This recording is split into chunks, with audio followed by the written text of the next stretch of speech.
We're back, and I want to thank again everyone who is listening to the Labor Forum here on WRFG 89.3 FM. Remind you, of course, that the information that's provided on this program is really fairly unique and always important. And we hope that you will support the station and support this program by going to the website at wrfg.org and making a donation of whatever amount that you are able to do. And also come to the events that we host here at WRFG as ways that we both celebrate the fact that we've been on air 42 plus years with all volunteer, 24 hours a day, 365 days a year, no matter what the weather is. We bring the most amazing programming with the music from around the world, from our own local artists here in the Atlanta metro area, people who have such skill and talent that you don't really get to hear those voices, those musicians, those artists, except on a station that is a non-commercial station, and also a station that believes in the diversity of the cultures that all of us will enjoy if we just get a chance to hear it. So we're back on air with our guest, Dawn O'Neill. And I think we're Facebook friends. Yes. Rise up together.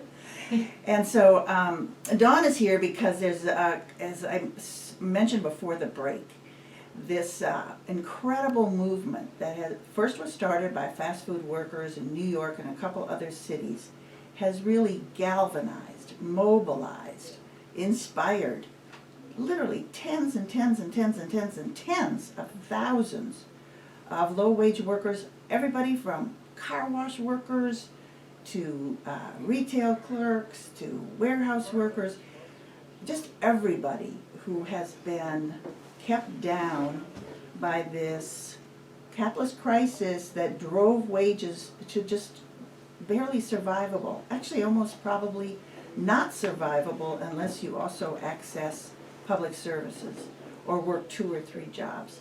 So there's another National Day of Action coming up, and it is both celebrating the victories that have been achieved in cities and counties and states across the U.S., where no longer does anybody think $7.25 an hour is sufficient, and everybody's talking $15 an hour as a minimum wage. And there's going to be an action here in Atlanta, and Dawn is here because she is one of the many low-wage workers who are part of Atlanta Raise Up, and also a similar organization. It's called Rise Up. And both of them are involved in empowering low-wage workers to take the steps necessary to improve their own lives and those of fellow workers. So welcome, Dawn. I know this is your first time on the radio. Thank you for having me. So we're really pleased to talk with you because you are a daycare worker. Yes, ma'am. And so I always ask, right at the beginning, to ask how you got into this work, how long you've been doing it, why you do it. I've been in childcare for over 15 years. Over 15 years. When I first started, when I had my children, my daughters are in their 20s now. And I started in childcare because I couldn't afford childcare. I couldn't afford to go to work and pay for childcare. And so I've always loved kids. I've always enjoyed working with kids. And I was looking for a job, and there was a center that was hiring. And I started there as an assistant. And my daughter was able to come with me to work for very low, and they would take it out of my check, and that's how I got started in childcare. All right, so one of the questions that many people who are out there, of course, are always looking for quality child care and affordable child care, and that is always a predicament. And it's also a predicament in particular. It's one of the issues, of course, with all low-wage workers, and many of whom are women and who are parents. Could you talk a little bit about how this works, because, some folks may have their children in after-school or childcare, 24, daytime childcare, and it can be in someone's home, a licensed home. Some people have the ability to have a relative do it. And then there are nonprofit and then for-profit childcare centers. Could you talk a little bit about all those varieties? Okay, I've always worked at a center. I've always worked at a center for-profit. I haven't worked at, except Head Start. And there's different forms of childcare, like you said. A lot of people keep their children in home childcare, which are very small and intimate in the house. And then there are centers that you may have anywhere from 10 to 18 children, or 15 to 23 children in the classroom, depending on their age. Mm-hmm. And the ratio, as teacher-child ratio, changes as the child gets older. And like I said, I've always worked in a center where the ratios were, for maybe 3-year-olds, we could have up to 21 children in the classroom. Oh my. With 2 teachers, yes. With 2. So let me talk to you a little bit about benefits, pay, shifts, hours, pension, holidays, sick pay, any of those things. Because now you're working for a for-profit daycare center, and some of them are huge chains. They're actually national chains. They have dozens and dozens of centers. Yes. So talk about how you get the job and what those benefits and wages are. A lot of times, the centers don't have a pension. A lot of times we will get hired at $8.50 an hour, $9 an hour, depending on the amount of education you have, if you have a degree or not. So are you saying at $9 an hour if you have a degree in child development? Yes, some of them, yes, $9 an hour. There's one center that I know of, I can't say its name, but it actually paid $12 an hour, and that was the highest that I've heard pay for teachers with a degree. And that center didn't have a benefits package. None. No insurance. None, no insurance. I often wonder about this because one of the things, of course, is anybody who has kids, whether they're in a school or a daycare center, knows that one of the biggest issues, of course, is that's where kids catch colds. That's where kids catch pink eye. That's where kids catch all kinds of stuff.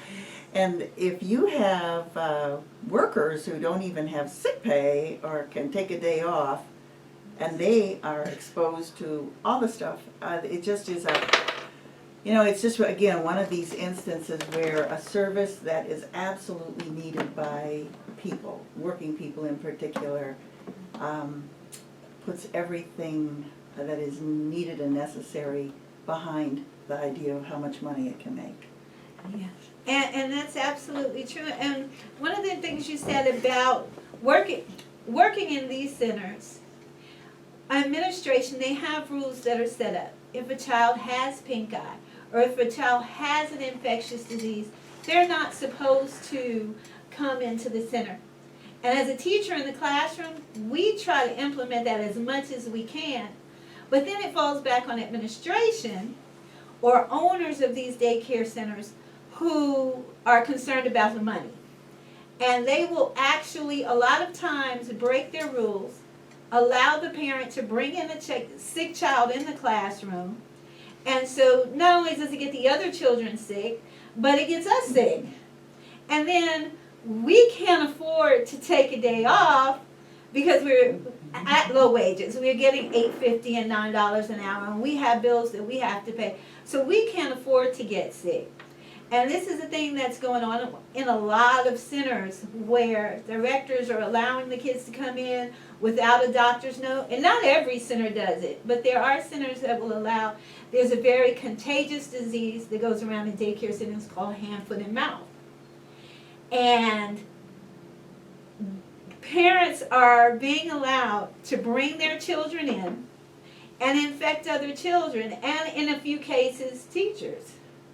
And so it's a serious issue. We can't afford to get sick. We literally cannot afford to get sick. So let me ask, how and when did you become involved in the fight for 15?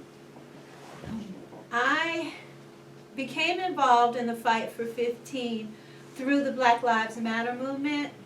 I'm also in Black Lives Matter, and we were doing a lot of work around October and November. It's actually been our anniversary really here in Atlanta. And through that, I met leaders from Raise Up. I had never heard about the Fight for 15. I didn't know what was going on, never heard of it. And one of the organizers came to me and said, Dawn, you're a child care worker, aren't you? And I said, yeah. He said, you work in the classroom, are you satisfied? You know, how much are you getting paid? And I said, $8.50 an hour. $8.50 an hour, how many kids do you have? And I said, I have anywhere from 15 to 21 kids in the classroom. And he was like, well, the Fight for 15 is looking for child care workers that'll stand up and fight for teachers' rights. I said, what? I was like, oh, most definitely. Yes, I will join. And that's how I got involved. So let me ask, now again, one of the things I think might be about the issue of childcare is many parents, as we have said, they also are very low-wage workers. So how do you think it's possible for, when they hear, oh, the workers want $15 an hour, that means they'll raise my weekly rate, and I can hardly barely afford it now, and all like that. And I think this is one of the things that's always brought up. It's an attempt to try to divide people of the same working class, that if somebody gets a decent wage, it's bad for somebody else. So how would you, if you were speaking to a parent and they might say, well, I'd love for you to get $15 an hour, but I couldn't afford any more. How is it that we can get everybody to join together to fight for everybody to have a decent living wage? I think that when parents look at what they're going through on their jobs, and like you said, a lot of them are low-wage workers also, and they know the struggles that they have, but they know that they have to take children to a quality daycare center, a quality childcare center, and they want their child to have quality care. I believe that they will back those teachers. I believe that they'll look around and say, well, you know, we need to work together on this. We need to work together to get everybody's wages increased so that everybody has a livable wage. Let me ask, I mean, this is kind of a personal question. So how do you, have you had any success with other teachers at your center or other daycare workers that you know? Because, you know, folks, this is a scary thing, frankly, and that's why these workers that have stepped out at the many different fast food workers and the Walmart workers and all these workers who are literally on the edge of, could be financial ruin. I mean, they could lose their homes, they could lose just about everything if they miss a paycheck or two. And that's why this movement has been so extraordinary. The bravery, the courage, the determination has just been inspiring, not just here in this country, but around the world. So are other people that you work with seeing the possibility that, whoa, this might really work? There are a lot of teachers who, when you talk to them, they get really excited about their wages being raised. They get even more excited about having a union. And they're saying, yeah, you need to go for it. Yeah, I fully support it. But when you kind of ask these teachers, well, will you come out and will you go to these rallies, you know, will you fight with us? They have a tendency to shy off because it is a scary thing. And you are going up against administration sometimes who don't understand, you know, this isn't coming out of your pocket. And so I believe that our fight is going to get bigger. I believe that more and more people are going to join on, but it's going to take more of us to pull them out of their shell. It's going to take more of us to get them brave enough to step up and say, you know what, I'm tired of this. I'm tired of being treated like this. I'm tired of not being able to pay my bills. I'm tired of not being able to take care of my children. And I'm going to join this fight. Well, the thing I think, again, is that, across the country, this movement has totally changed the whole conversation. Yeah. You think back 3, 4, 5 years ago, if you had said $15 an hour as a minimum wage, people would have not just laughed at you, they actually would have, suggested you might see a mental health provider. And I think right now, the momentum, the push forward, and the fact that so many city councils, county governments, states have actually changed their laws within just this last year, that it should, and I hope it does, really encourage people to see this is the winning side of history. You need to get on board. Yes. And help push this train up this hill, because on the other side it's going to coast down and really win and move fast. So let's talk a little bit about November 10th. Okay. November 10th is going to be an awesome day. And it's going to be the day where many of us can speak out and talk about the things that we're going through. Fast food workers are coming together and saying, we deserve more money. Home health care workers are joining in with them saying, we need more money. And childcare workers are coming out also saying, we need more money.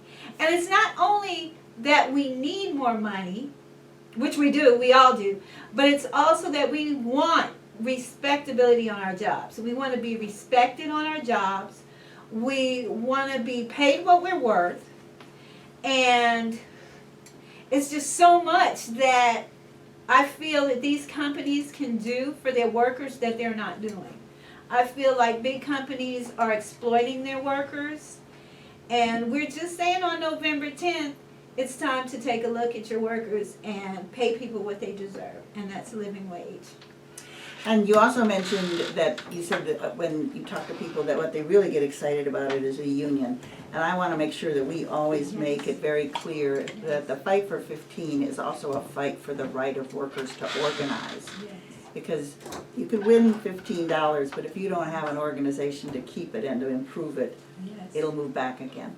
And that's the question I had about the relationship between Black Lives Matter and the fight for 15 in terms of the affirming of life Yes. and what it's worth, what you just said. How did that work for you in terms of, it sounds to me like an extension of Black Lives Matter, is that right? And I always look at it, when I look at the Black Lives Matter movement, people ask me, well, how did you get into the fight for 15 and you were in Black Lives Matter and what does that have to do with Black Lives Matter? And I said, it has a lot to do with it. And I look at it as a street intersection, where Black Lives Matter is coming from one way and Fight for 15 is coming, and we meet in the middle, on common ground because we're going through the same thing. And like Diane said, if we can get the 15, but the police can shoot us down in the street on the way home from work, and that 15 doesn't matter. They can stop and profile us, even though we're coming home from work and there's violence. They can profile us and say, oh, well, they were doing this, they were doing that, and they can get away with it. And I believe that we'll have more respectability in our communities. I believe that communities that are poor, where there's low wages, there's going to be higher crime. And when there's higher crime, there's going to be more policing in that community. And the policing is going to be more violent and vicious just because the people don't have a voice to speak out and say, we don't want this to happen to us. So it's... Low wages is another form of violence. Yes, economic violence. And that's one thing that Black Lives Matter is also fighting for. We're going to say, we're not tolerating any more physical violence in our community as well as economic violence in our community. It's really well put. So I want to just make sure that before you go, and I want to make sure you come back, because you've been a great guest, is that we get the information again, the details, the location, the time for November 10th. Yes. November 10th, we will be at the courthouse. City Hall, I thought. City Hall, I'm sorry, you're at City Hall. We will be at City Hall at 5 p.m. And for more information on that, you can go to the website and get more information, which is Raise Up. You can go to raiseup.org, or you can go to Fight for 15. And I see on my calendar book that you also are doing a film screening on Thursday, this coming Thursday the 5th at the Atlanta Public Library, and I hear you're in this movie. Yes, I am. Yes. So this film, what is it about? This film is called Southern Workers in the Third Reconstruction, and we have fast food workers, a childcare worker, which is myself, and a home health care worker. And we're talking about the same things that we talked about today, the different things that we go through in our personal lives, but also in our community, and just the trials that living with low wages can put you through. All right, so folks, so we've got two things that if you want to find out more information and participate and get engaged, the first one is this Thursday the 5th, 5:30 at downtown, the Atlanta Public Library, and this is a film screening of a film that Atlanta Raise Up put together with some of the local activists here in the city who you may have seen on TV, their picture in the newspaper, or more importantly, heard here on WRFT's Labor Forum. And then November 10th, which is a national day. I want to make it clear that this is a national day, so there'll be actions all across the country. Again, that's 5 o'clock. The rally starts at 5 o'clock at City Hall, and that's 68 Mitchell Street, and that's Tuesday, November 10th. And one more time, the website or Facebook or telephone number. You can go to raiseup.org, or you can go to the Fight for 15. And I assume all this information and much more will be there. Well, thank you so much for being with us today. Thank you. you for having She was nervous, folks. Yes, I was very nervous. But you did just great. And we want to remind our folks that there are many ways that you can stay tuned with the Labor Forum. And Paul's going to give you our Facebook and Twitter page on announcements. You can join our Labor Forum WRFG Facebook and Twitter page to find out about our weekly programs and our guests. And if you have any questions, comments, or you would like to be a guest on our show, please email us at laborforumwrfg@gmail.com. So I want to thank Dawn. I want to thank as well our earlier guest. And I want to always thank our engineer who does such a great job. Christopher does a great job, y'all. And Ozzy is here. She's videoing, and we want to make sure that you know that you can watch this program later. You also can hear the audio on the YouTube channel. So that's it for today. We will be back again next Monday on the 9th of November, one day before the big action day. And we look forward to having you all tune in then to get caught up and find out about the latest news of working people here in the city of Atlanta and around the world. Take care now.